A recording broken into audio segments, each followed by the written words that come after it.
Então, essa semana do propósito é para a gente ligar esse raio-x que enxerga o invisível.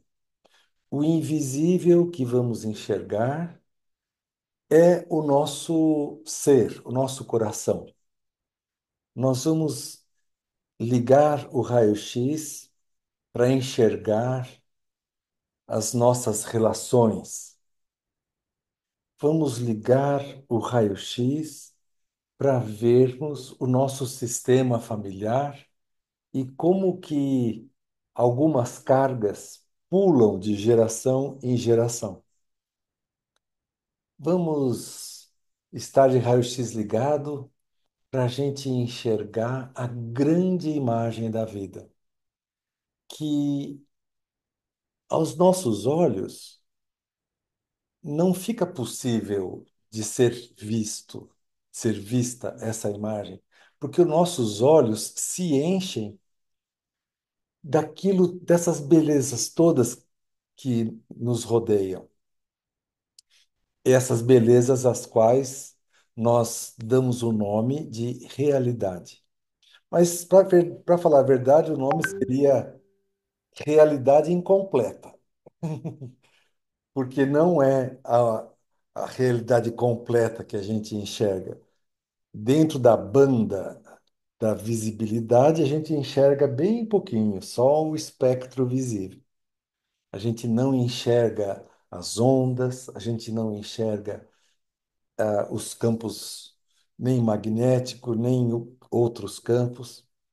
Então, nós vamos fazer esses dias uma viagem. Eu sou o primeiro condutor, todos aqui são condutores dessa aventura. Eu sou o primeiro condutor que vou pegar cada um pela mão e nós vamos ligar o raio-x sobre o ego, o eu, aquilo que a gente chama de eu.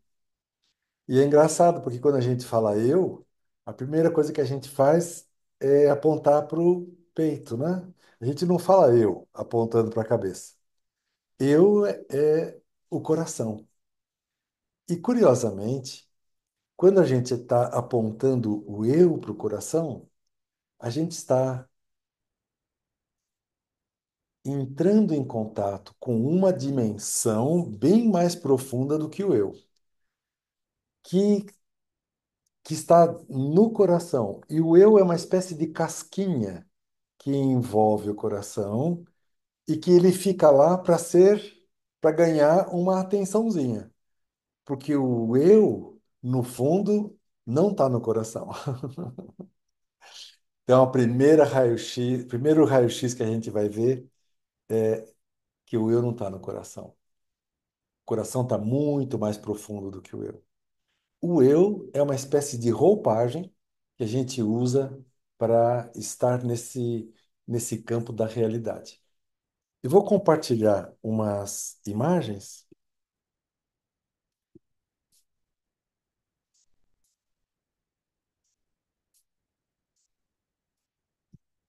Compartilhar tela.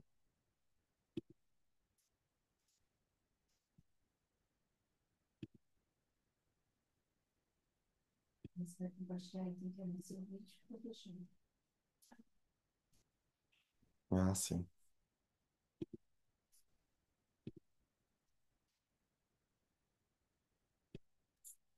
Estão vendo aí uma tela? Ah, que beleza. Tem que abrir um vídeo aqui? Não, acho que não precisa, pode seguir de lá. Então, essa jornada, Podemos, perdão, diga, podemos fotografar? claro, Podemos fotografar? pode que sim, e se quiser, eu Obrigada. disponho também o PowerPoint, no caso, é um Prezi, é um negocinho que fica passeando assim, ó.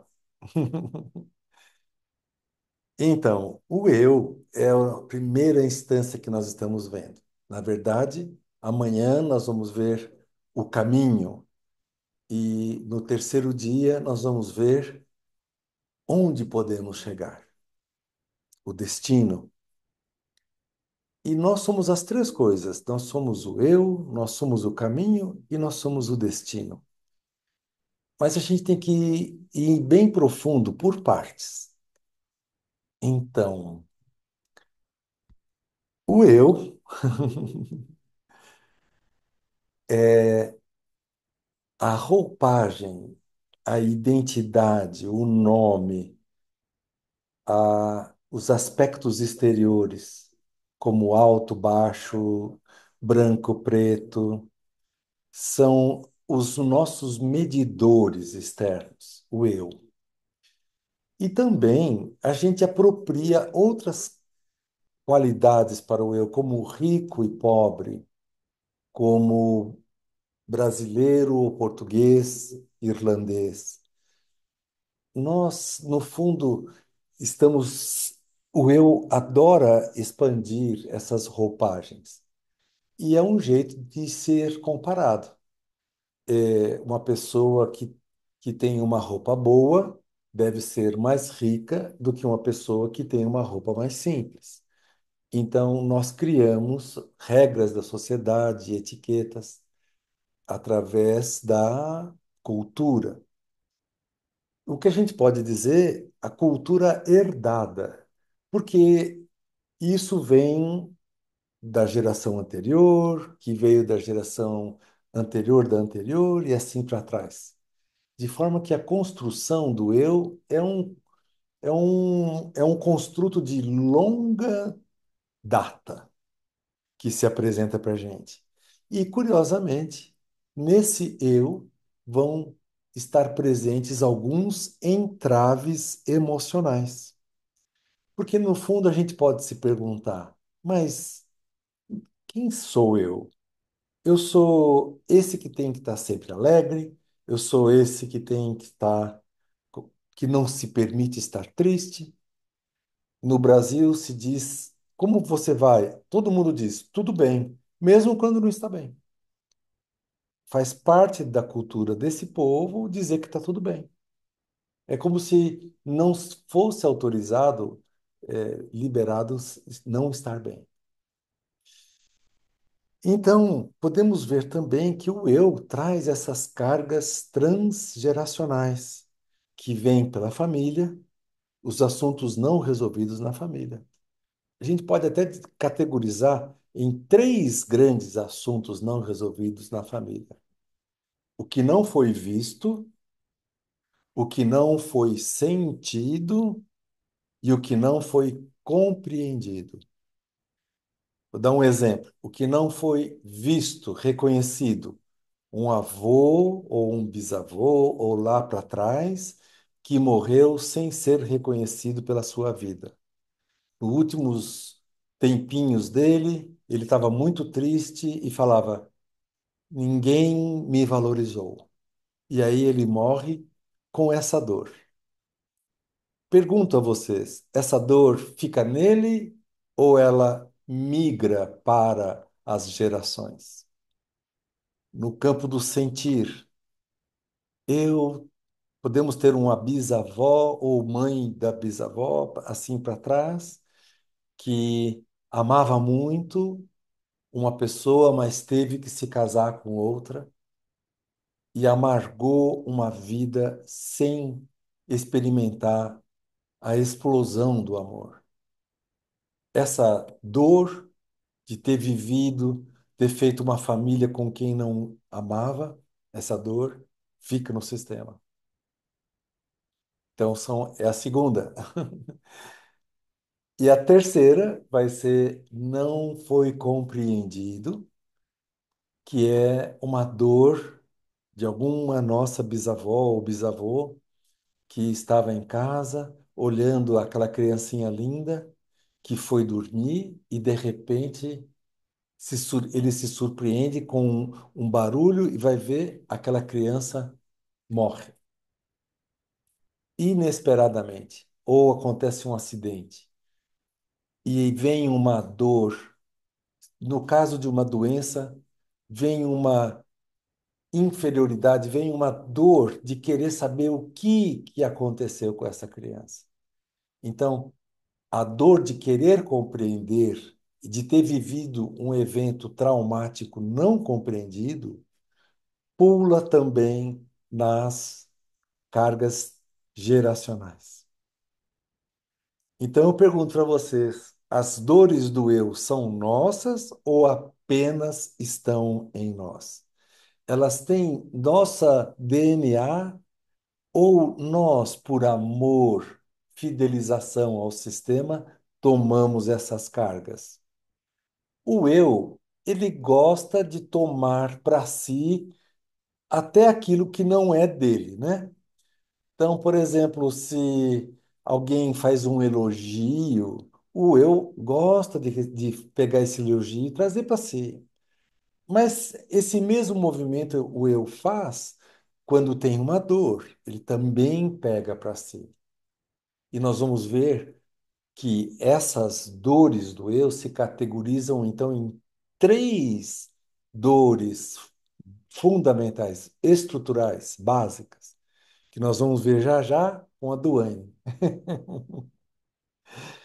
Então, vocês acham que a origem do universo e a origem do eu são coisas diferentes? Quando a gente pega a origem do universo, a gente vê como que aquela explosão original do universo, que gerou há 13,8 bilhões de anos essa conformação, né? Se a gente olhar aqui, ó, esse desenho aqui é o desenho do Big Bang, ó. Existia alguma coisa antes, que é esse cor-de-rosão aqui, ó. E aí o Big Bang é esse ponto que explode, né? Aí nós vamos ter uma fase aí que de uns 150 milhões de anos, chamado inflação. Aqui os gases vão se condensar, depois os gases vão criar um campo no mundo, esparramando matéria. É uma fase que tem o campo de informação, aí vai se coagular em sóis, estrelas que se organizam em galáxias. E dentro das galáxias vai ter uma delas, que é a nossa galáxia, a Via Láctea, parecidinha com essa azul aqui, e que vai ter um Sol, como esse vermelhinho aqui, e alguns planetinhas, e esse planetinha azulzinho aqui, ó, que é o nosso lugar. Bem sem proporções, né? Porque a gente é, como se diz no Brasil, o cocô do cavalo do bandido. Um negocinho muito pequenininho. Aqui tá grandão assim, mas é só para uma representação. Então, essa pergunta, ela é fundamental para o nosso terceiro dia, quando a gente vai fazer a grande imagem. E perceber que o eu, ele também é um chaveirinho, uma miniatura do universo. O eu é uma miniaturazinha do universo também. E se existem alguma dor no universo, também vem parar no nosso eu.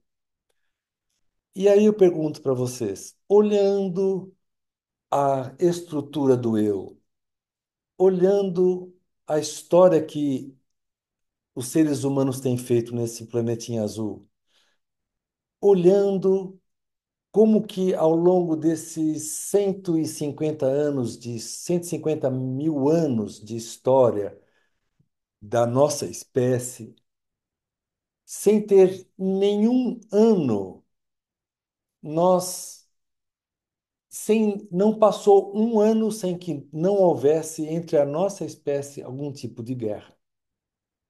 Hoje, 2025, tendo esse conhecimento, a tecnologia avançada, nós estamos amargando três guerras nacionais e guerras e revoluções civis.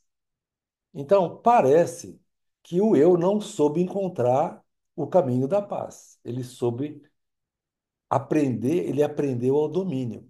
Ontem nós tivemos a posse do presidente americano, que falou assim: nós somos bom e o resto é o resto. O recado que ele deu para o mundo. Então, a gente vê que o sistema, para se manter, tem que ser mantido em cima do confronto, da arma, das armas, da construção de armas, né? Do estoque dos armamentos. Então, tudo isso, essas dores que a gente vê na humanidade, que não vem da família, mas ela vem da nossa própria espécie. Como que a nossa espécie está tomando essas dores de algum lugar?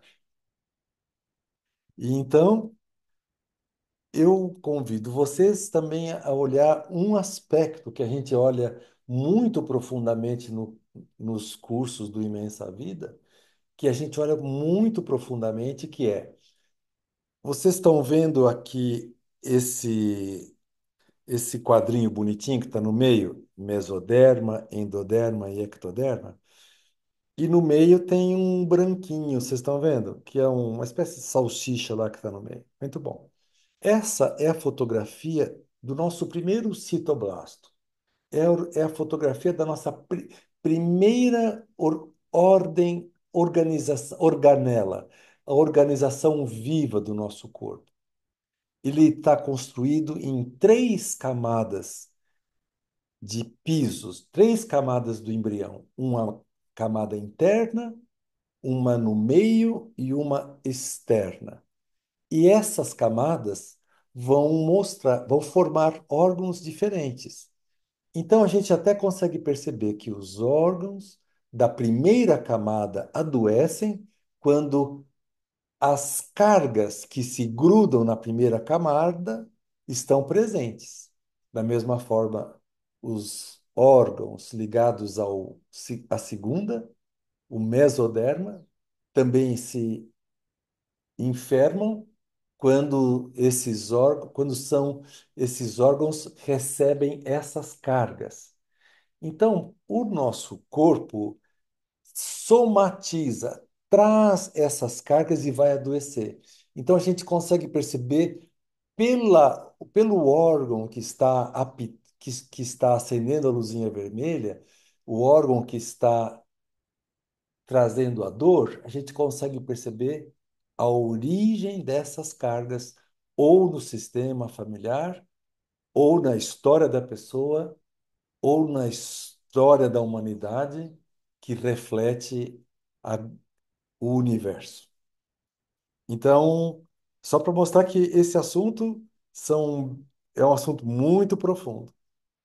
E nós vamos destacar hoje, já vou passar a palavra do Anne, esses três, esses, essas três dores emocionais que vão hum, macular alguns órgãos específicos do corpo.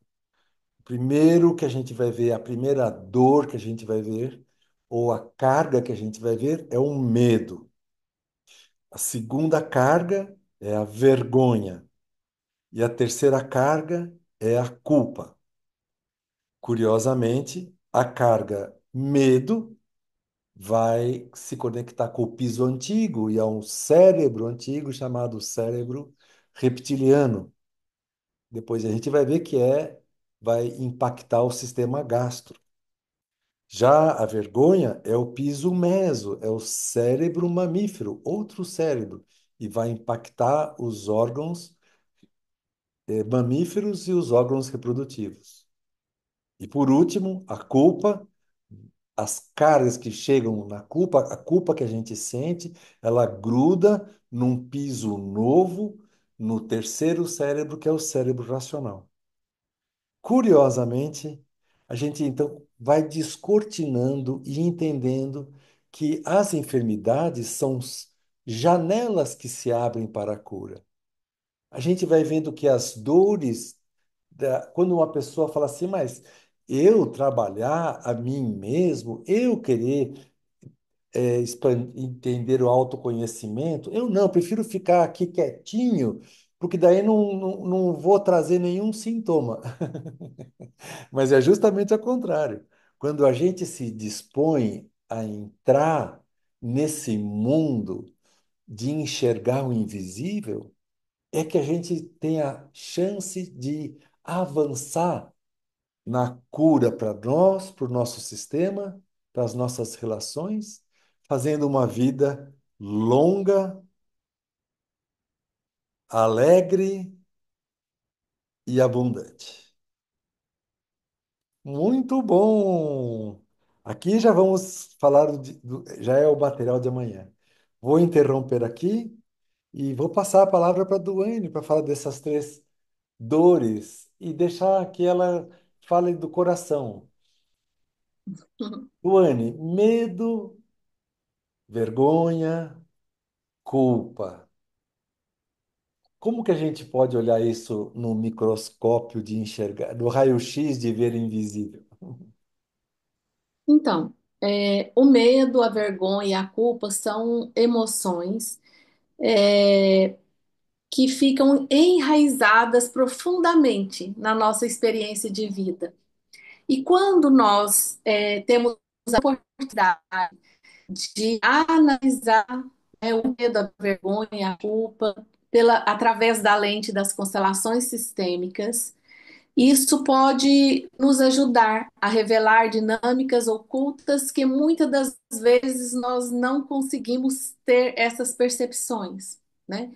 Então, o medo, por exemplo, o medo ele é visto como um mecanismo de defesa, uma resposta a experiências que condicionou. É como se nós quiséssemos criar uma proteção para que evite de nos causar dor ou desconforto, né? E muitas das vezes esse medo instala na nossa estrutura do ego, que faz o quê? Cria bloqueios e impede que a gente possa se conectar com a nossa essência do eu, criando uma determinada máscara onde nós simplesmente aprendemos a conviver com essa máscara, né? Que de certa forma ela também faz com que a gente se sinta protegido, né? Mesmo que isso nos bloqueie para o nosso propósito, para o nosso ir para a vida, né? E a vergonha, por sua vez, ela está ligada à inadequação ou cumprimento das expectativas. Quantas, né, vezes nós criamos expectativa de alegria e felicidade no outro? E quando nós olhamos para essas expectativas e são frustradas, né? Ou a expectativa, por exemplo, que os pais criam em nós ou que nós criamos nos outros. Isso muitas das vezes nos faz sentir envergonhados e também nos leva à famosa culpa também, né? Quando a gente deixa de cumprir aquela expectativa e vem a famosa culpa que que apesar de ser amor não é saudável. Eu pego para mim essa culpa e de alguma forma eu escolho carregar ela muitas das vezes uma vida inteira, e isso impede que a gente possa realmente conectar com a nossa essência. E quando nós olhamos, né, para essas três situações, medo, a vergonha, a culpa, nós também podemos perceber o quanto isso fica na nossa estrutura egóica, que nos bloqueia, que vai lá na nossa criança e faz a nossa criança crescer e tomar conta da nossa vida, não é? Então, que são as famosas máscaras, que nos distancia da nossa verdadeira essência. E quando nós escolhemos e temos a oportunidade de olhar isso de uma forma, né, de uma perspectiva um pouquinho diferente, nós podemos começar a retirar pedacinho por pedacinho nessas máscaras e reconhecer que essas emoções, né, do medo, da vergonha e da culpa são sinais de que nós precisamos parar e olhar aquilo que realmente precisa, para que a gente possa ter certeza, nos aceitar como somos e ter a coragem de realizar o nosso propósito de vida, né? É Sim. a minha.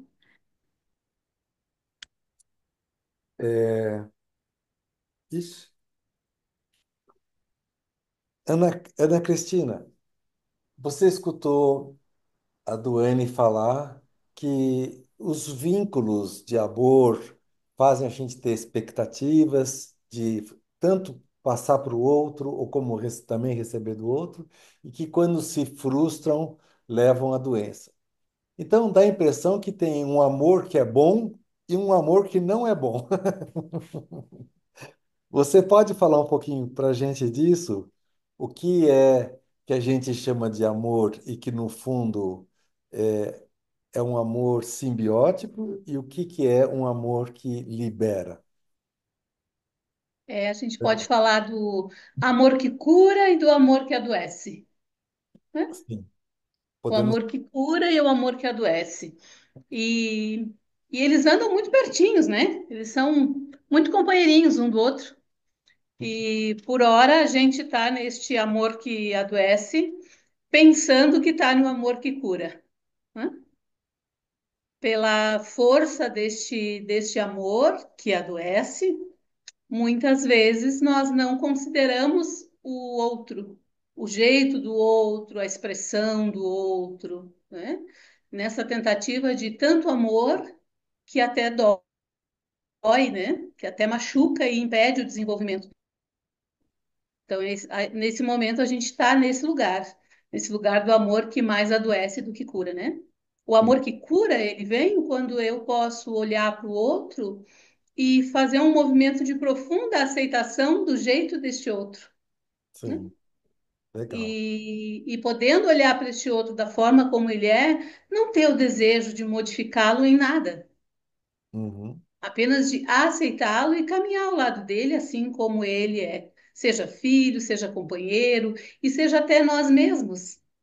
Porque muitas vezes esse amor que adoece, a gente também tem com a gente mesmo, com exigências muito altas, com cobranças infundadas, né? Com desvalorização ou baixa autoestima. Então a gente fica sempre nesse lugar de olhar para o amor que está em nós e que nós somos puro amor e ver o quanto eu permito que este amor que está em mim seja o amor que cura ou o amor que adoece. obrigado, Cris, Ana Cris. Aisha, então nós estamos falando de um amor maduro e amor imaturo. É como se fosse um amor infantil e um amor adulto. Parece que então tem um ciclo. Como você diria que tem o amor imaturo, o amor que adoece?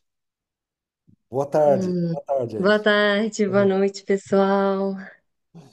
Então, dentro dessa relação, né, que são os vínculos, e que a gente vai chamar de amor, mas na verdade seria afeto, que são esses vínculos que a gente cria, né, com as pessoas que nos recebem nesta existência, então, prioritariamente os pais, né, a nossa mãe, o nosso pai, ou a avó, o vô, quem nos cuidou. A criança, ela tem essa necessidade de sobreviver e uma necessidade de pertencer. Então, a criança vai fazer de tudo para receber amor, né? Ela vai fazer de tudo para que vejam ela.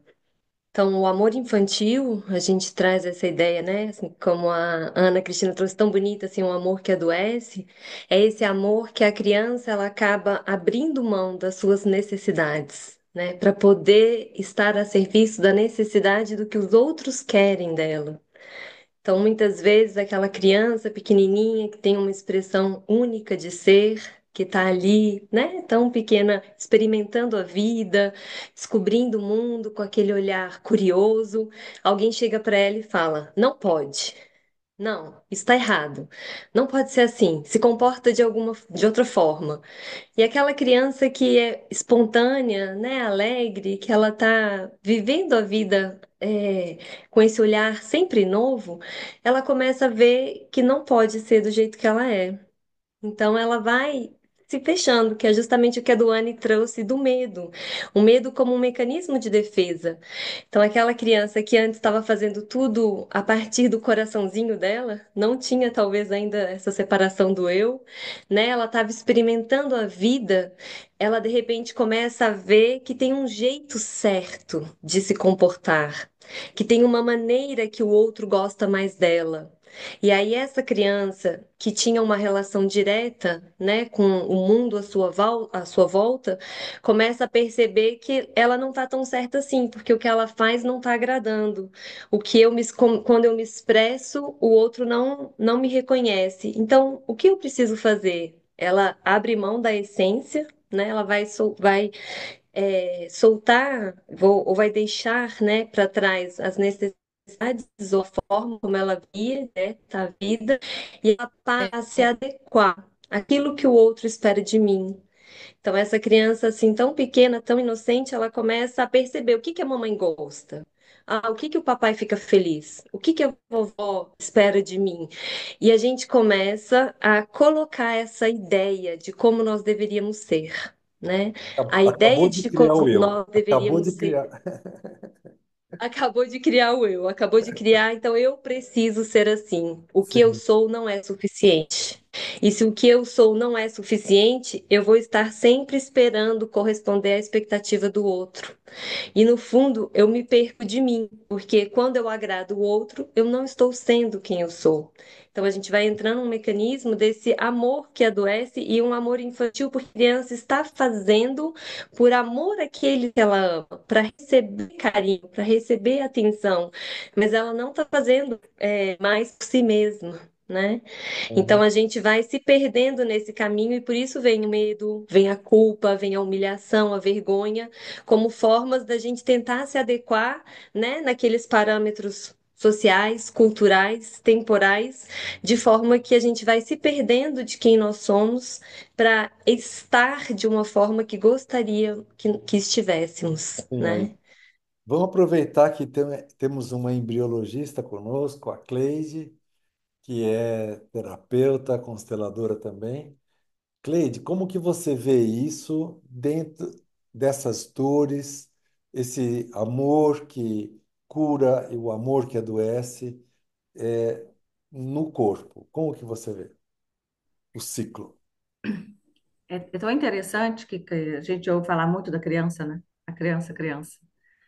Mas para chegarmos da criança, nós passamos por uma fase de encontro, do sim da vida, da aceitação, o encontro, fazer parte do outro, né? Quando você é gestado, e então você ser algo para além daquilo da mãe, né? Porque a gente vive num tempo onde que você está na mãe. Então, você é a mãe, passa depois a ser você.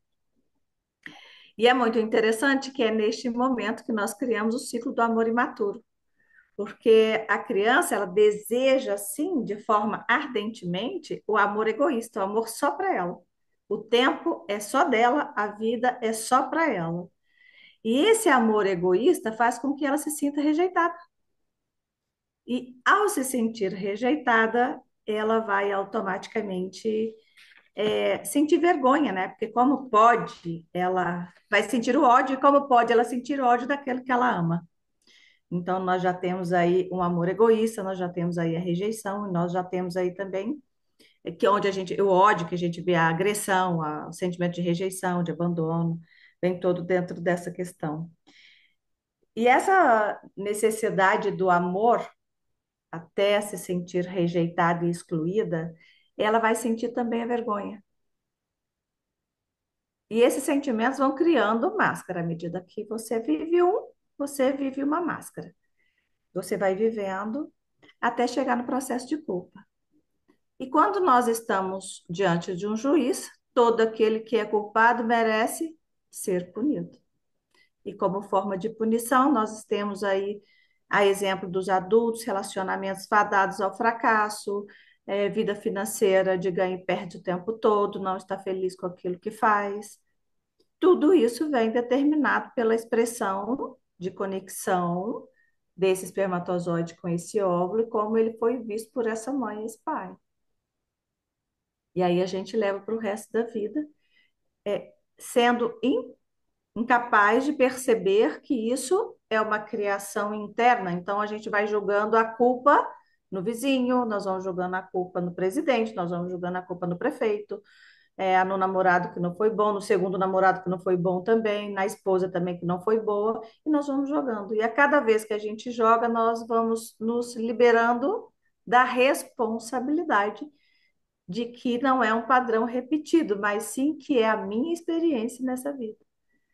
Então, tudo acontece neste momento da gestação.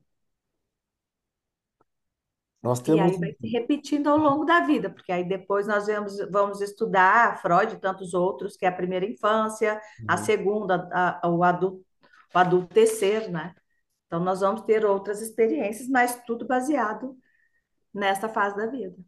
A gente tem um acompanhamento que olha para as fases da vida. É um curso chamado Medipeutas, que todos estão convidados e as pessoas que vão se aproximar mais vão saber a respeito desse curso melhor. E a gente tem bem claro que o momento do parto explica muitas coisas de como que a pessoa vive. Se o parto foi difícil, vida difícil. Se o parto foi fácil, vai ter uma vida fácil. Se eu machuquei a mãe, eu tenho em mim uma espécie de culpa, então, por ser um machucador. E eu continuo sendo um machucador depois Ao que longo eu, da vida. depois que eu cresço. Exatamente. Então, o que a querida Cleide está falando é que a concepção, aquele primeiro momento é como se fosse um novo Big Bang. O novo É o Big Bang. universo que está acontecendo, explodindo de novo. E nós vamos fazer todo o caminho da filogenia, todas as espécies, desde o réptil que vai produzir o primeiro cérebro, até o mamífero que produz o segundo cérebro, até chegar no humano.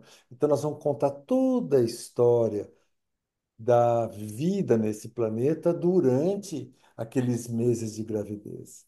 Se você pegar um fetinho de 7 dias, ele é igual um fetinho de jacarezinho, de cachorrinho, de vaquinha, é tudo Exato. igual.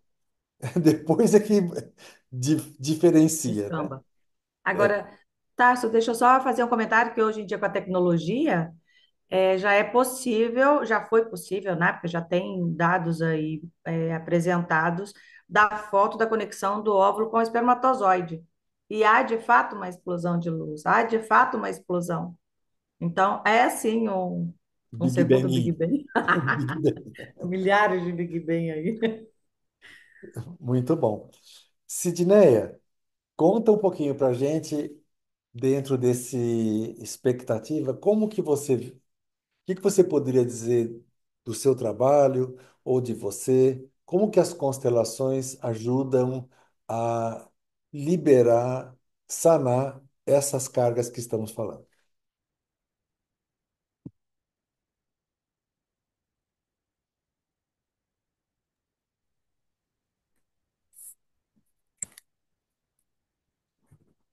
Como que as constelações atuam, como que elas funcionam desse campo? E como funcionaram também com você, se você quiser compartilhar alguma coisa.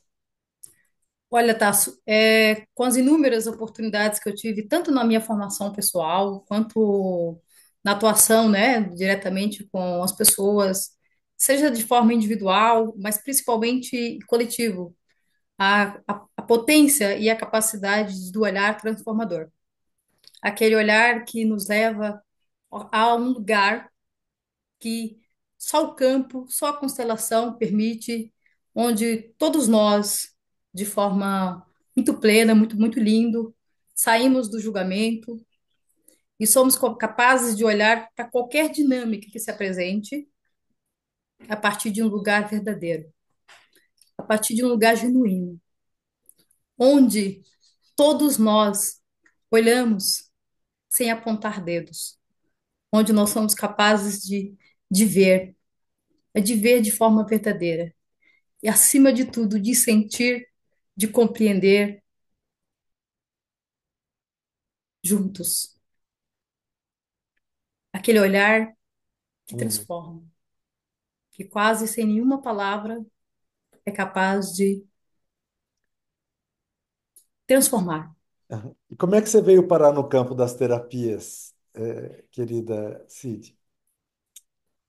Na verdade, quando eu fui parar, eu recebi um convite de uma professora do Instituto Imensa Vida, isso no ano de 2016 ou 17. No primeiro momento, eu fui resistente, né? Eu tive uma resistência a conhecer, porque eu não sabia, nunca tinha ouvido falar da constelação. E após um convite insistente dessa pessoa, com a qual eu sou muito grata hoje, e eu sei que através dela muitas outras pessoas são gratas também pelo trabalho que realizei, que facilitei, né, depois disso. Eu cheguei na constelação, posso citar o nome, né, tá? Só através da Claro, Alzeni. Alzeni, claro. E, inclusive, no primeiro módulo que teve, eu fui a primeira a ser constelada. Estavam todos nós sentados, em formato de círculo, e eu sentei ao chão. E o professor era o Vitor, querido Vitor. Ele disse: Você está pedindo para ser constelada. Eu, naquele momento, eu tremi. Eu falei: Não, em momento algum eu pedi para ser constelada. Ele falou: Pediu. Ele falou: Você pediu. Aí ele falou: Você concorda? Você quer fazer a constelação? Sim. Eu me dispus a fazer. E naquele momento que eu disse sim, eu já não era mais um adulto, eu era uma criança de uns 8 a 9 anos de idade, tá? E ali ele colocou os meus pais no, como representantes, né? Colocaram os meus pais para que eu pudesse olhar. E ao olhar para o Vitor, eu disse para ele: Eu não tenho condições. Se você me apoiar, eu olho. Sim. E eu diria que aquele dia eu estourei uma bolha infinita, uma bolha infinita. Foi Sim. transformador para mim. É. E como foi transformador para mim, eu me sinto no privilégio de levar essa transformação também para outras pessoas. Estourar a bolha dos outros, né? Também é maravilhoso. Danilo, tá por aí? Estou aqui. Abre seu microfone. Conta pra gente como é que um advogado foi parar no mundo das constelações. O advogado tinha um consultório, nunca foi escritório. Já era Eu terapeuta? já estava ali convencendo as pessoas a não brigar. Olha, deixa isso para lá, tenta uma conversa, resolve amigavelmente. Mas, enfim, eu fui parar nas constelações por sua culpa, né? Você me convidou lá para aquele evento, aquele módulo zero lá em 2012, né? Isso. Eu tinha um bar bistrô na época e depois daquela noite eu já falava, vou largar esse negócio aqui, eu vou estudar vou entrar nesse universo aí junto com esse cientista maluco. Vamos ver onde é que a gente vai chegar, né? Aham,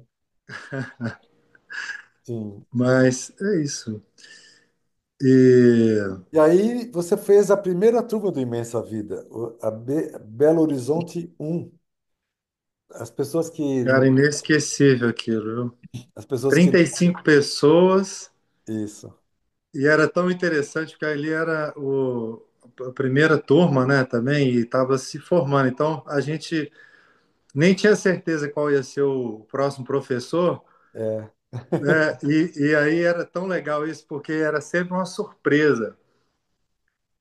Claro, né, todos foram muito marcantes, e aí alguns assim mais, né, tipo quando apareceu lá o Moacir, lá nos últimos módulos, é aquele cara que quebrou as pernas de todo mundo, né? Assim, ou tirou a venda do olhar de todos, né? Sim, sim. Então, estamos falando um pouquinho da escola. Eu gostaria também de ouvir ainda Roberta, Alice, Juliana.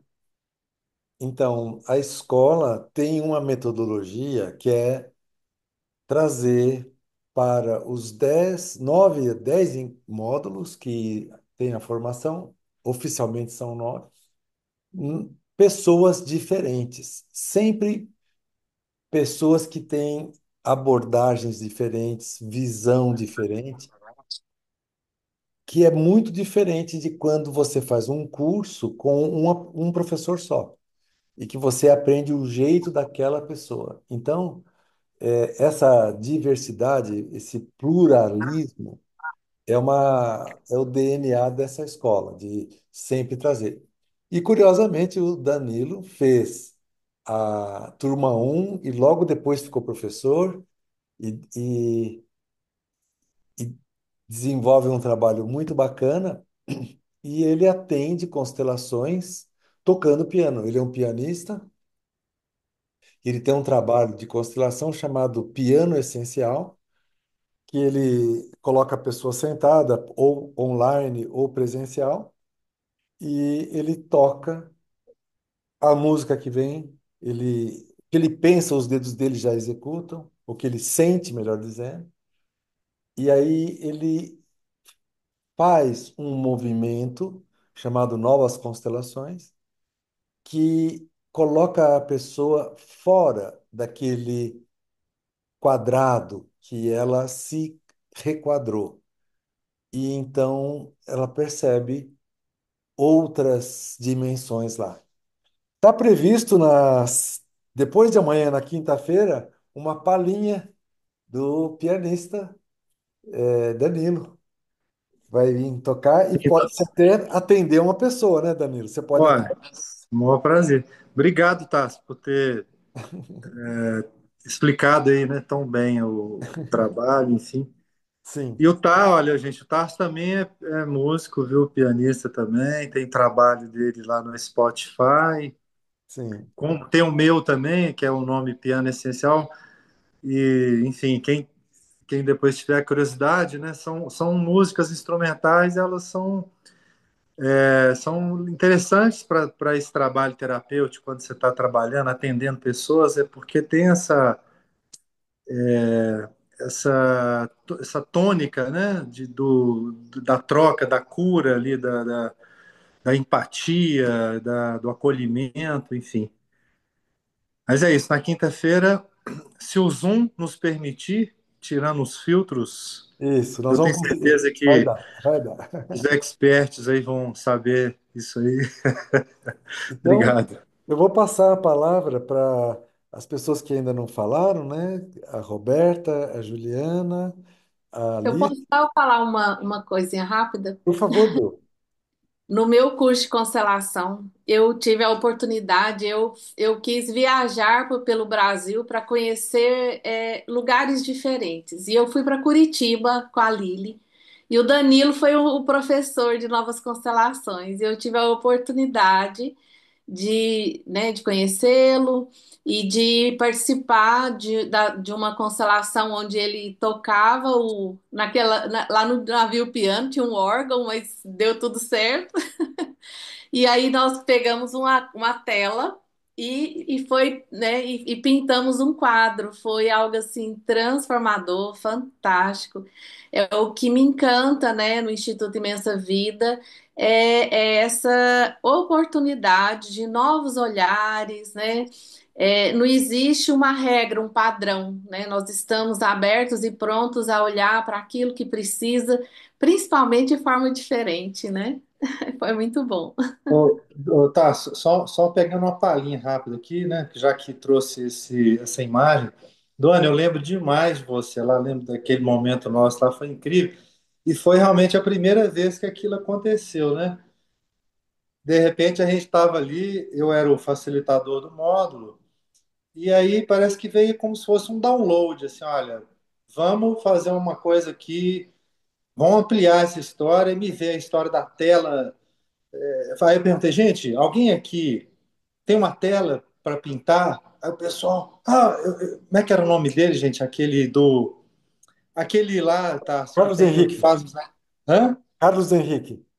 Não, aquele que faz os negócios lá aquelas metais que você cola no corpo. Rafa. Isso, o Rafa. o Rafa formou em Belas Artes, em artes plásticas lá em Curitiba e Sim. tal. Então ele correu na rua lá, comprou tinta, aquela coisa toda. E aí colocamos aquela tela lá, né, Duane?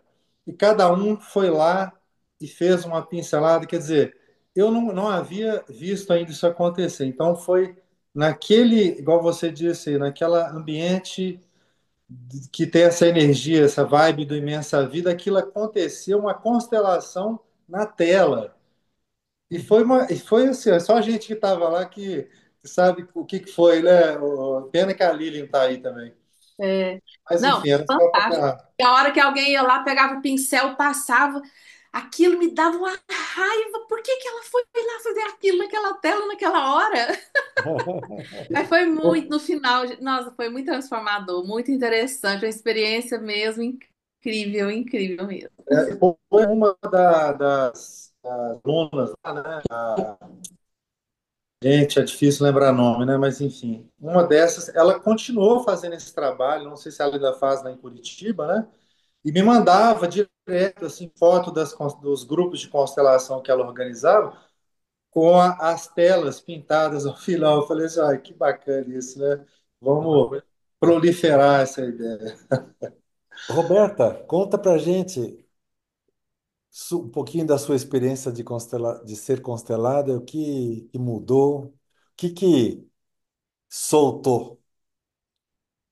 Fazer a formação do Impra Vida realmente é um divisor de águas, é sair do quadrado, né? Todas as formações eu vim numa educação que tudo tinha que escrever, anotar, tinha que ter prova, né? O Imensa Vida desconstruiu tudo isso, mas construiu dentro de mim um poder, né? E se a gente prestar atenção no sentir, é transformador. Então, fazer a formação mostrou um caminho diferente, um caminho de se olhar, de prestar atenção. E quando a gente presta atenção na gente, né, o que está ao redor também reverbera. Uhum. Então, é como se fosse um boom.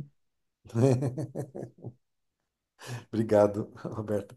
Juliana, conta um pouquinho de como foi fazer a formação.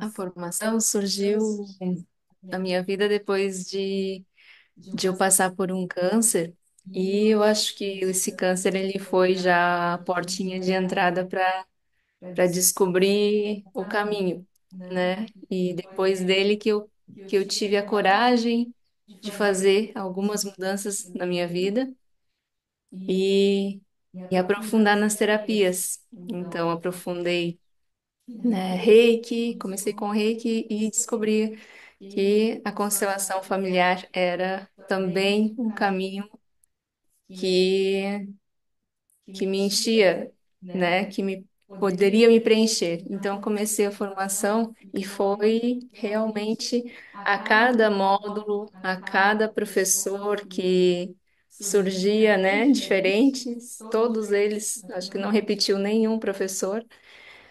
Foi assim, transformador, porque era evidente a carga de conhecimento que cada um trazia, né? Tanto não só essa teoria que muitos, como a Roberta falou, muitos trazem só na teoria.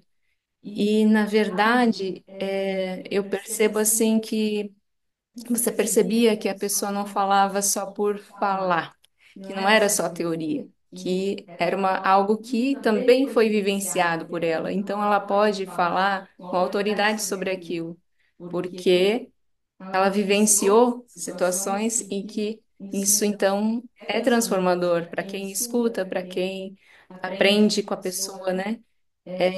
Você vê a verdade naquilo. Não é simplesmente um passar conteúdo, né? É vivenciado, é uma vivência. A cada módulo, você vivencia as transformações que você vai ocorrendo. Tem até, eu lembro que um dos professores, agora não me recordo quem foi, que disse, devia tirar uma foto do rosto de vocês, do antes e o depois, no começo do curso e ao final do curso, porque é visível no nosso semblante, no nosso rosto, na fisionomia, a diferença, né? A leveza, a plenitude no olhar, e isso foi um ganho. Então, eu aconselho todos a se autoconhecerem, porque só assim, né? Só através disso que a gente também pode colocar essa luz para o outro, né? Uhum. Então, pediram para a gente. Tem uma organização aqui. Pediram para a gente contar um pouco sobre como que o processo das constelações auxilia a gente a fazer essas mudanças, né? A constelação não é algo mágico. O movimento que tem na constelação é justamente o de ver como que essas cargas elas estão grudadas na gente e que elas podem ser desgrudadas. E o movimento de liberação de cargas é apenas um dos movimentos. É o que nós estamos estudando hoje, que é o que acontece dentro desse campo chamado eu. Existem outros desbloqueios que nós vamos falar amanhã e depois de amanhã. Então, hoje nós estamos vendo que essas dores, será que elas são realmente nossas? Será que é esse senso de ser incompreendido, o senso de ser insuficiente, o senso de ser não sentido, não explicado? Será que essas qualidades essas características que nós tomamos como nossas, realmente são nossas? Então, nós já estamos passando do tempo um pouquinho. Eu vou pedir para a gente fazer uma lição de casa, que a gente vai começar agora. Quem está com a tela apagada pode continuar. Nós vamos fazer uma lição de casa, que começa agora até amanhã à noite, onde todos estão convidados para a gente fazer o segundo dia, que é totalmente diferente. Então, olhando a nossa vida, vamos olhar para as dores, colocar as nossas dificuldades num prato da balança. Então, existem os traumas individuais, os eventos traumáticos, as rupturas que nós passamos, as mortes que nós passamos, os afastamentos forçados que passamos. Então, nós temos aqui um conjunto de elementos que agora nós estamos olhando para eles, dizendo: eu não vou jogar spray invisível em vocês. Ao contrário, eu estou jogando um spray que, com muita responsabilidade, nós vamos olhar para essas dificuldades. Mas no outro prato da balança, eu estou vendo os recursos, as características que me auxiliam a prosseguir, são as qualidades que a gente tem. Então, eu vou pedir para a gente abrir o chat, que é aquela conversa que tem ali embaixo, e escrever, começar a escrever um recurso que a gente tem. Então, eu vou começar trazendo um recurso que eu acho que eu tenho, que é eu gosto de ir fundo em tudo que eu faço. Então, eu vou colocar aqui, ó. Gosto de ir fundo. Pronto. E só que eu marquei para a Duane, eu tenho que marcar para todo mundo. Para todos na reunião, gosto de ir fundo. É uma característica assim, quando eu fui diretor de uma indústria de fosfatos, nós não só fazíamos um produto, mas a gente tentava desenvolver uma metodologia, o processo. Nós fizemos separadores gravimétricos, a gente inventou um monte de máquina. E, mas, no fundo, meu coração não estava feliz quando eu era empresário. Eu não fui um empresário ruim. Uma época, quando a empresa tinha lá sei, uns 70 funcionários, eu até fiz uma reunião com todos eles e perguntei: eu vejo que muitos de vocês não têm casa própria. Levanta a mão quem mora de aluguel. E aí 15 pessoas levantaram a mão.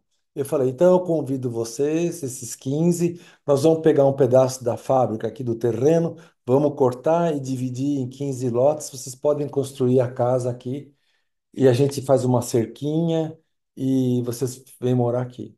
Então, eu acho que eu até tive uma consciência social com aquelas pessoas com quem eu trabalhei. Mas eu era bom para eles, eu não era bom para mim. Eu ainda estava no esse movimento que a gente vai falando do amor que adoece, que quer fazer as coisas para o outro, que quer assim. Então, é, devido a ser físico, ter estudado física, estar trabalhando numa fábrica, e meu trabalho era fundamentalmente a matemática do processo.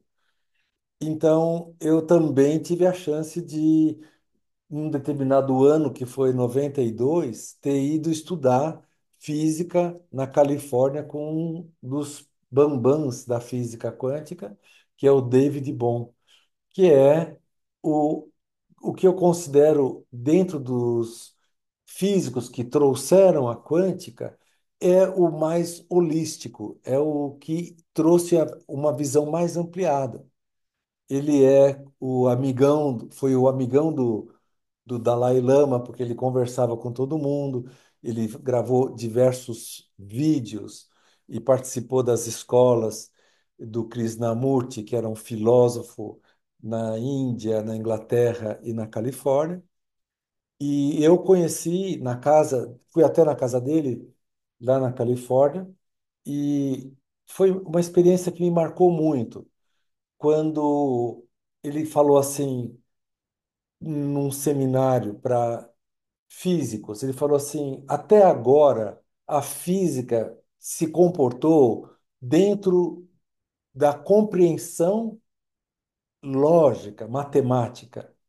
A quântica jogou a física para fora e faz com que, para ser compreendida, ela só é compreendida por uma outra classe de profissionais. Não são mais os físicos que entendem a física moderna, mas são os terapeutas.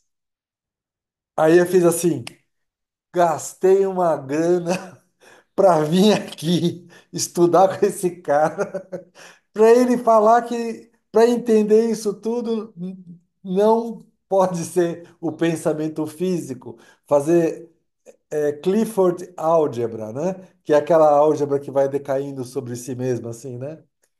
Então, tem que ser outra coisa. E aí ele me tirou da caixinha. E de presente, numa das aulas, quando perguntaram para ele, professor, com quais letras o senhor escreveria a palavra Deus? G-O-D, God? Ele falou, não. Três letras seria matter, energy, meaning. Matéria, energia, significado.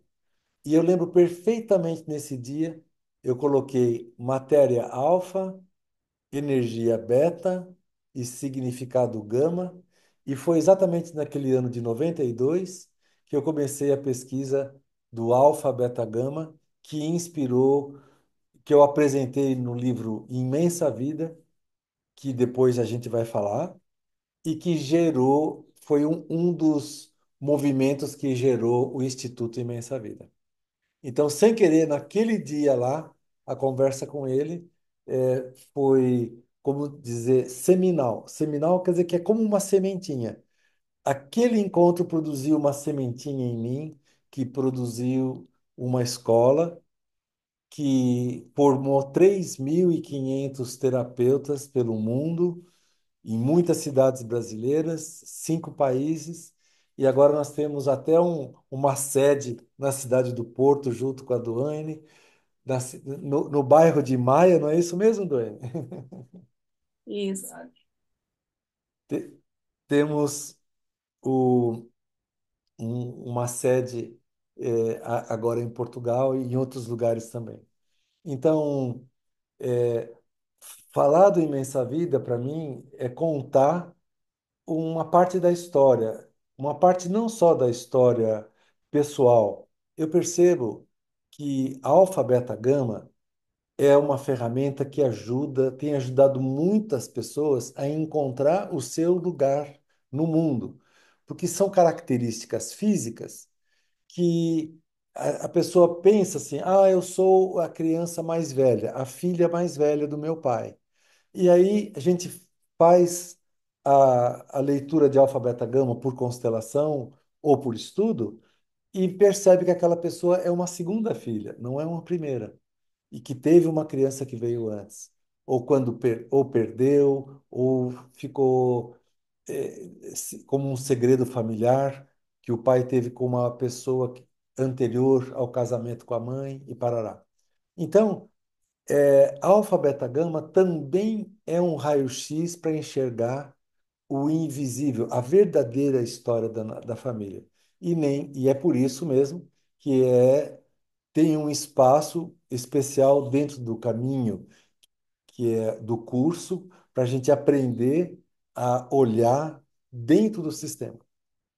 Mas nós temos aqui, para terminar, é,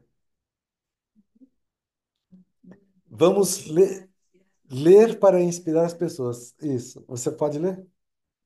Duane, você pode ler, por gentileza, as pessoas que já colocaram algumas qualidades que estão na balança de recursos para a gente se inspirar? Você pode ler para a gente, por favor? Sim. É, então, foi colocado aqui persistência, Bom, seguir apesar de, sim.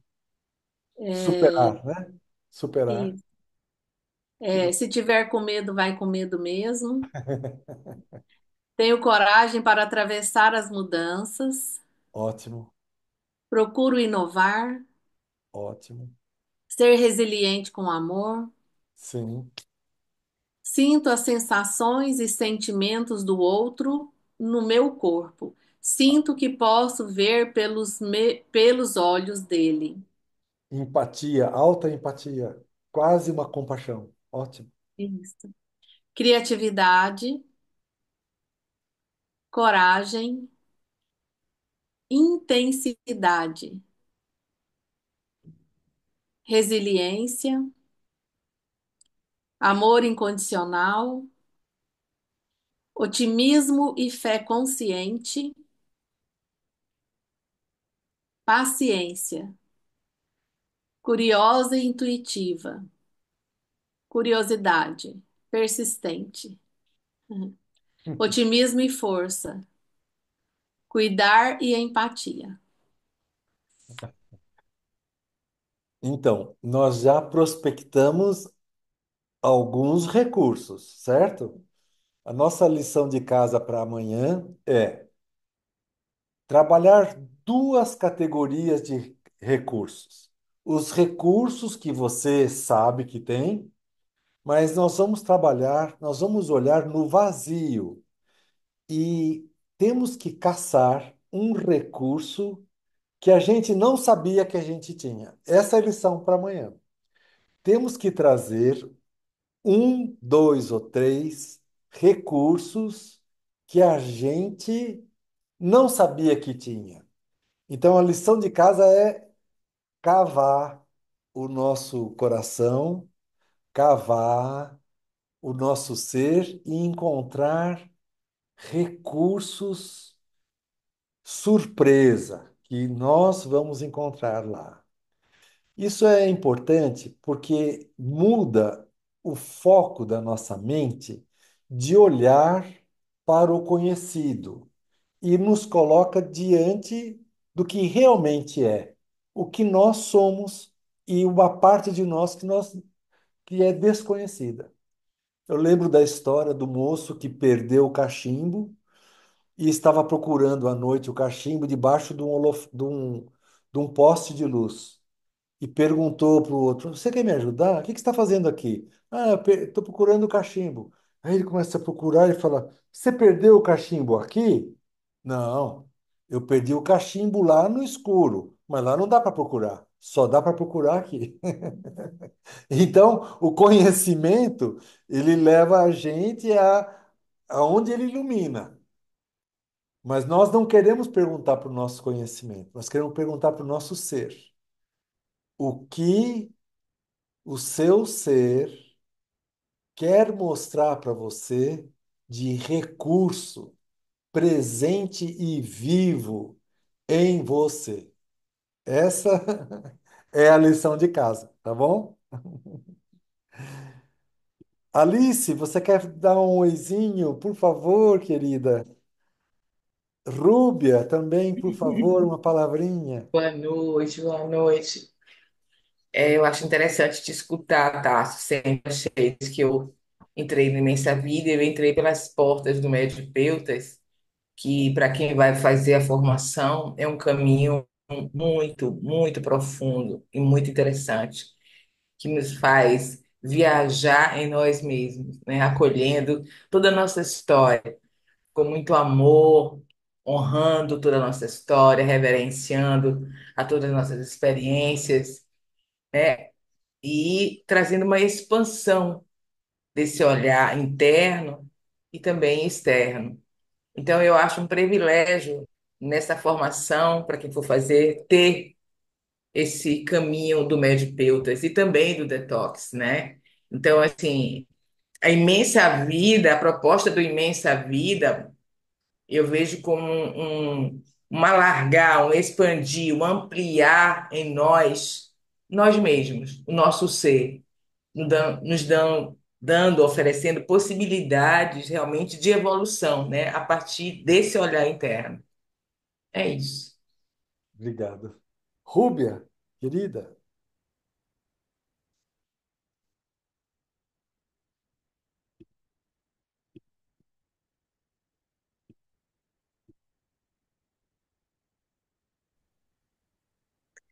Ei, Tarso. Boa tarde para todos. Aí é boa noite, né? Eu também só tenho que falar que o Imensa Vida foi um divisor também de águas na minha vida, que a cada dia eu consigo encontrar dentro de mim um pouquinho mais, né, daquilo que já está aqui dentro, como você disse esses dias para gente, mas que eu ainda não conhecia, né?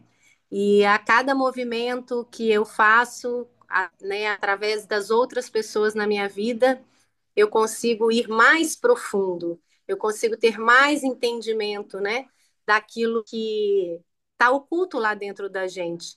O Imensa Vida abriu esse portal dentro de mim e que hoje eu consigo levar também para as outras pessoas, né, para a família, para o mundo, para os filhos, para os pais. E é muito gratificante a gente ter, né, essa oportunidade de estarmos juntos, aprendendo um com os outros, evoluindo, buscando a nossa melhor versão. Eu acho que quem sentir no coração de viver uma imensa vida tem que se colocar aí para essa entrega que vai valer muito a pena. Aprovação ou não? É transformador. Ok. Então tá bom. A gente se vê amanhã. A gente queria oferecer um pequeno movimento de constelação para que as pessoas conheçam, mas a gente vai fazer desgravado. Então nós vamos parar a gravação.